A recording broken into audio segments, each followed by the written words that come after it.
Assalamualaikum warahmatullahi wabarakatuh. Perkenalkan, kami dari kelompok 1TE10 yang beranggotakan 5 orang, yaitu Aulia Rohmatul Hasanah, Fauzan Rizky Ardiansyah, Ganisa Riani Hans, Irfan Rian Fahmi, dan Sandi Palendra. Kami akan mempresentasikan database yang kami buat, yaitu database Apotek Barik. Selain itu, akan dijelaskan satu persatu tentang desain database, view, store, prosedur, store function, dan trigger. Di dalam desain database terdapat 9 tabel. Tabel pegawai, tabel pelanggan, tabel pesanan items, tabel pembayaran, tabel produk, tabel jenis produk, tabel pembelian, dan tabel vendor. Di dalam tabel pegawai ada nama, tempat lahir, dan tanggal lahir. Di dalam tabel pelanggan ada kode, nama, JK atau jenis kelamin, tempat lahir, tanggal lahir, dan pegawai ID. Di dalam tabel pesanan ada tanggal, total, dan pelanggan ID. Di dalam tabel pesanan items ada quantity, harga, produk ID, pesanan ID, dan pembayaran ID. Di dalam tabel pembayaran ada nomor kwitansi, tanggal, jumlah, dan pesanan ID.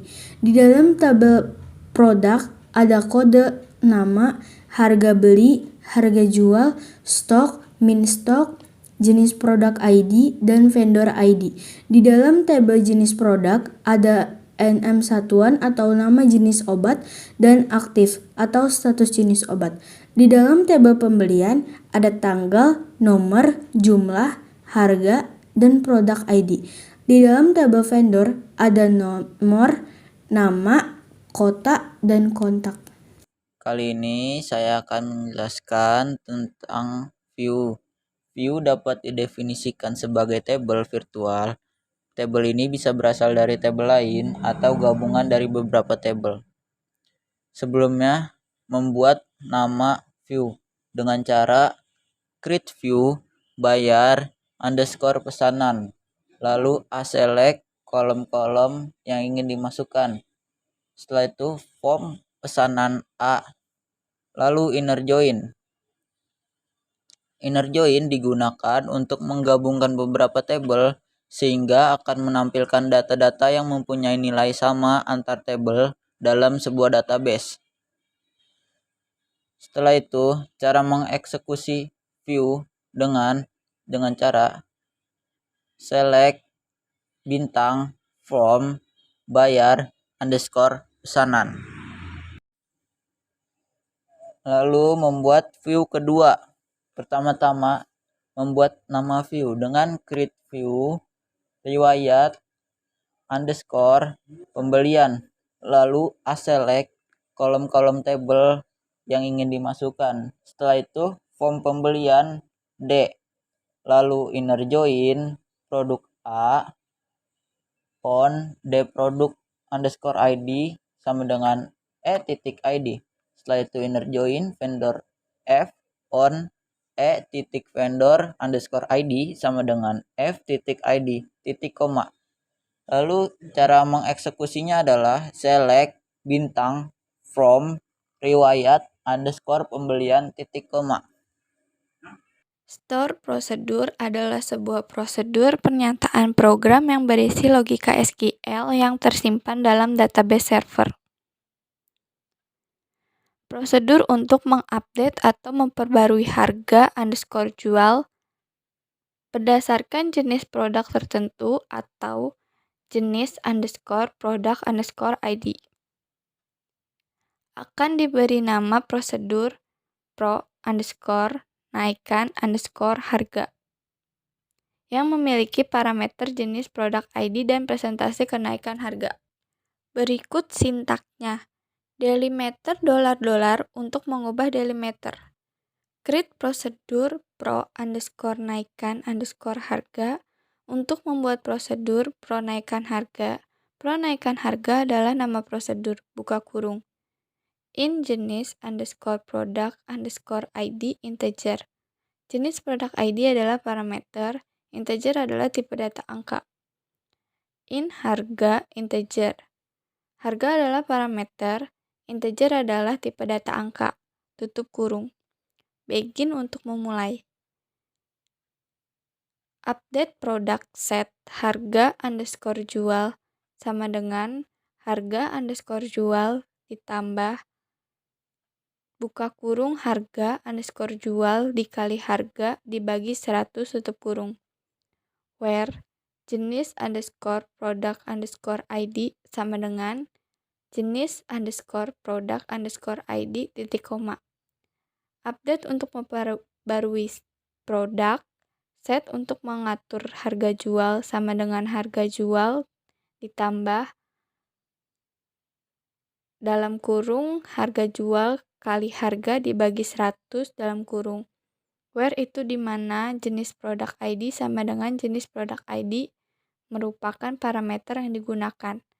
N $, enter. Jika sudah mendapatkan query OK, maka sudah berhasil. Delimiter titik koma untuk mengakhirinya. Prosedur untuk mengupdate atau memperbarui stok underscore produk berdasarkan jenis produk tertentu, jenis underscore produk underscore ID yang diberi nama prosedur update stok produk yang memiliki parameter jenis produk ID dan persentase update stok. Berikut sintaknya. Delimiter $, untuk mengubah delimiter, create prosedur update stok produk. Membuat prosedur yang bernama update stok produk, buka kurung. In ID underscore prod integer. ID prod adalah parameter, integer adalah tipe data angka. In jumlah integer. Jumlah adalah parameter, integer adalah tipe data angka. Tutup kurung. Begin untuk memulai. Update produk set stok sama dengan stok ditambah jumlah, where ID sama dengan ID underscore prod titik koma.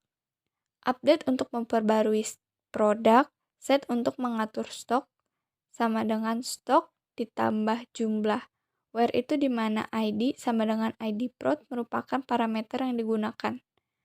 N $, enter. Jika sudah mendapatkan query OK, artinya sudah berhasil. Delimiter titik koma untuk mengakhirinya. Call update stock product, buka kurung 1,10 tutup kurung titik koma. Call untuk memanggil update stock product. Update stock product adalah prosedur yang tadi dibuat. Enter. Jika sudah mendapatkan query OK, artinya sudah berhasil. Fungsi delimiter adalah untuk mengemas kumpulan statement sampai diakhiri dengan delimiter karakter. Dan untuk menutup delimiter itu sendiri juga harus diakhiri dengan semikolon. Jika tidak, maka kita akan berada di dalam delimiter. Pertama, kita membuat function kategori stok dengan tipe datanya integer. Kedua, returns dengan tipe datanya varchar. Lalu yang ketiga, begin. Habis itu kita declare text stoknya dengan tipe data varchar. Lalu kita kasih if stok kurang atau sama dengan 3, yaitu stok menipis. Else if-nya stok lebih dari 3 dan stoknya kurang atau sama dengan 5 itu termasuk text stok sedang. Lalu else if stok lebih dari 5 sama dengan kurang dari 25 termasuk text stok cukup atau stok melimpah. Kemudian kita end if-nya. Setelah itu kita returns text stoknya dan di end lalu dikasih delimiter. Pertama kita ubah delimiternya. Lalu buat function gender dengan create function gender yang menerima satu parameter yang bernama JK kemudian return menjadi varchar.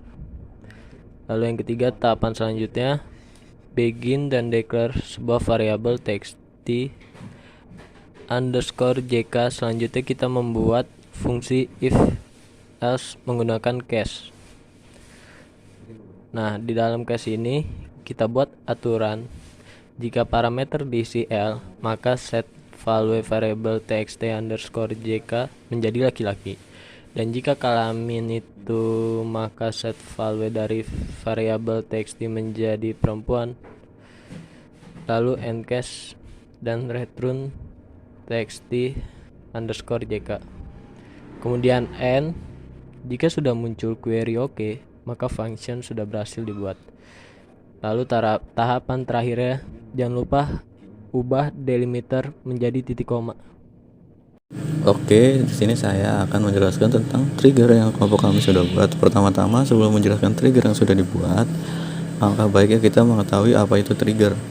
Trigger adalah salah satu fitur dari SQL Server yang digunakan untuk memanipulasi data pada database tersebut. Dengan trigger pula kemudahan untuk menambah, mengubah, dan menghapus data dari database ketika suatu tabel yang berhubungan kita tambahkan datanya. Selanjutnya yang pertama membuat nama trigger. Nama trigger yang kami buat adalah before pelanggan update yang berfungsi untuk mengupdate tabel dari tabel pelanggan. Yang kedua yaitu after pembelian insert yang berfungsi untuk mengupdate data pelanggan di tabel pelanggan. Selanjutnya adalah after pembelian insert. Trigger ini berfungsi untuk mengupdate stok produk di dalam tabel produk. Dan untuk melihat trigger apa saja yang kita sudah buat, bisa menggunakan show trigger. Terima kasih. Sekian dari kelompok kami. Assalamualaikum warahmatullahi wabarakatuh.